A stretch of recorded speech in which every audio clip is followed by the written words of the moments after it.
الحمد لله نحمده ونستعينه ونستغفره ونعوذ بالله من شرور أنفسنا ومن سيئات أعمالنا من يهده الله فلا مضل له ومن يضلل فلا هادي له أشهد أن لا إله إلا الله وحده لا شريك له وأشهد أن محمدا عبده ورسوله اللهم صل وسلم على هذا الرسول العظيم وعلى آله وأصحابه ومن تبعه إلى يوم الدين أما بعد فيا عباد الله اتقوا الله حق تقاته ولا تموتن إلا وأنتم مسلمون Ma'asyiral muslimin rahimakumullah. Marilah kita senantiasa bertakwa kepada Allah Subhanahu wa taala dengan sebenar-benarnya takwa. Takwa yang bukan hanya diucapkan dalam bibir saja, melainkan takwa yang dinyatakan di dalam ucapan dan perbuatan sehari-hari. Yaitu segala ucapan dan perbuatan kita selalu berpegang dan berlandaskan apa yang telah disyariatkan oleh Allah Subhanahu wa taala melalui agama yang lurus, ialah agama Islam. Karena sesungguhnya agama yang diridhoi di sisi Allah Subhanahu wa taala hanyalah agama Islam. Sidang Jumat yang berbahagia, kita semua tentu menyadari bahwa betapapun giatnya usaha kita dalam memenuhi amalan-amalan agama, tentu masih terdapat kekurangan dalam diri kita masing-masing. Dari sekian banyaknya perintah-perintah agama, pasti masih ada sebagian yang belum kita penuhi. Apalagi tentang larangan-larangannya, tentu banyak sekali yang harus kita perbaiki kesalahan-kesalahan kita, dan kita kejar terus kekurangan-kekurangan kita, di samping kita harus bertaubat kepada Allah Subhanahu wa taala. Rasulullah sallallahu alaihi wasallam bersabda, "Kullu bani Adam khata'un wa khairul khata'in at-tawwabun." Yang artinya, setiap anak Adam itu bersalah, dan sebaik-baik orang yang bersalah adalah mereka yang meminta ampun. Kaum muslimin yang berbahagia, taubat ialah mohon ampun kepada Allah Subhanahu wa taala dengan lisan dan penyesalan di dalam hati terhadap sesuatu dosa yang telah dilakukan, dengan jalan meninggalkan dosa tersebut disertai niat tidak akan kembali mengulanginya lagi. Jikalau dosa tersebut berhubungan dengan hak manusia, maka wajib meminta maaf kepadanya dan mengembalikan harta benda yang dianiayanya atau minta halalnya. Memang kata-kata taubat ini sangat simpel, enak didengar dan mudah diucapkan. Akan tetapi tidak semudah itu hakikatnya, sebab taubat diperlukan sekali tindakan nyata sebagai realisasinya. Maka sangat kurang bijaksana dan ceroboh sekali manakala seorang mengakui bertaubat, akan tetapi dia masih melakukan dosa itu pula. Hal itu berarti mengejek Tuhannya dan menghina kepadanya. Dan sangat memalukan sekali manakala seseorang beristighfar, memohon ampun kepada Allah Subhanahu wa taala, akan tetapi hatinya masih berniat ingin mengulangi kembali dosa itu pula. Hal ini menurut seorang wali yang bernama Rabi'ah Al-Adawiyah disebut taubat orang-orang pendusta. Lagi pula tidak diterima taubatnya. Maka sebagai sifat-sifat mukmin yang takwa dan bertaubat dengan mohon ampun kepada Allah Subhanahu wa taala adalah apa yang telah digariskan oleh Allah Subhanahu wa taala dengan firman-Nya. A'udzu billahi minasyaitonir rajim. Bismillahirrahmanirrahim. Walladzina idza fa'alu fahishatan 'aw zalamu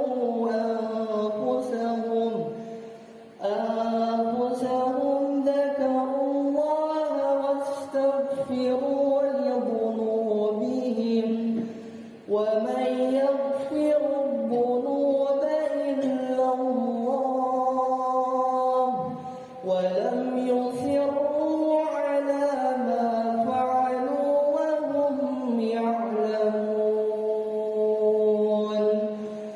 أولئك جزاؤهم مغفرة من ربهم وجنات تجري من تحتها الأنهار خالدين فيها ونعم أجر العاملين.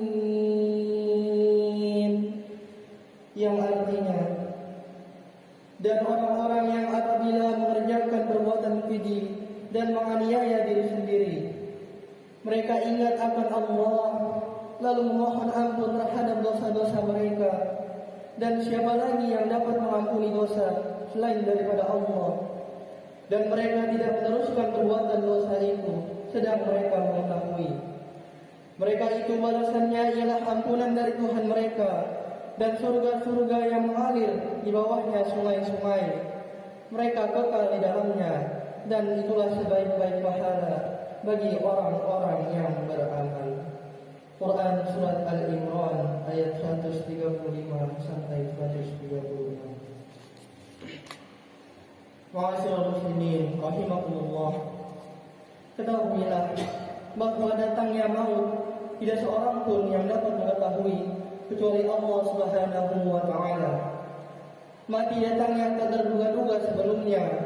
Bisa saja mati itu menimpa seseorang yang masih muda, bahkan tidak sedikit orang yang di pagi harinya masih dalam keadaan segar bugar, tapi di siang harinya ia mati mendadak.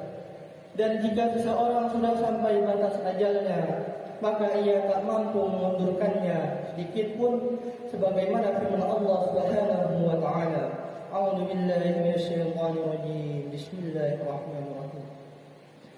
Wa likulli ummatin ajal wa idza jaa ajaluhum la yastakhiruna sa'atan wa la yastaqdimun.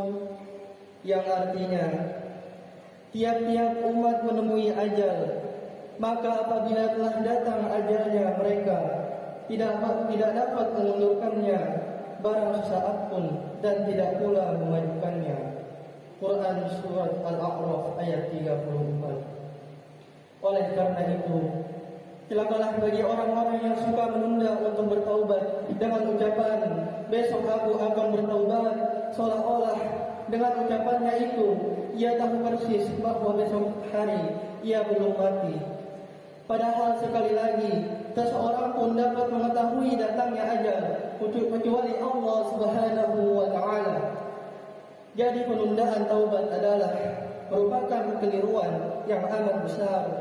Sebab orang yang menunda taubat berarti ia beranggapan bahwa dosanya masih relatif sedikit, lalu ia berusaha untuk memperbanyak dosa, atau bahkan ia merasa dirinya tidak mempunyai dosa sehingga ia enggan untuk bertaubat. Anggapan seperti itu ialah suatu penyakit yang sangat berbahaya. Sebab bagaimana mungkin orang mau bertaubat jika tak mengakui dosa? Jadi, seseorang dapat bertaubat apabila ia sudah mengakui terhadap kekeliruan. Oleh sebab itu, marilah kita koreksi diri kita masing-masing, sehingga dengan demikian kita dapat mengerti berapa banyak kesalahan kita dan berapa besar dosa-dosa kita. Sebagaimana dikatakan, wahai orang yang berdosa dan menghitung kesalahannya, janganlah engkau lupa dosamu, dan ingatlah yang telah berlalu dari dosa itu, dan bertaubatlah kepada Allah Subhanahu wa taala sebelum mati, dan berhentilah wahai orang yang durhaka, serta akuilah dosamu jika engkau memang mengakui. Demikianlah khutbah kita pada hari ini. Mudah-mudahan bermanfaat bagi kita semua. Amin ya rabbal alamin. Barakallahu li wa lakum fil Qur'anil azim wa nafa'ani wa iyyakum bima fihi minal ayati wa dzikril hakim wa taqabbala minni wa minkum tilawatahu innahu huwas sami'ul 'alim. Aqulu qawli hadha wa astaghfirullahal 'azim li wa lakum wa li sa'iril muslimin wal muslimat wal mu'minina wal mu'minat fastaghfiruhu innahu huwal ghafurur rahim.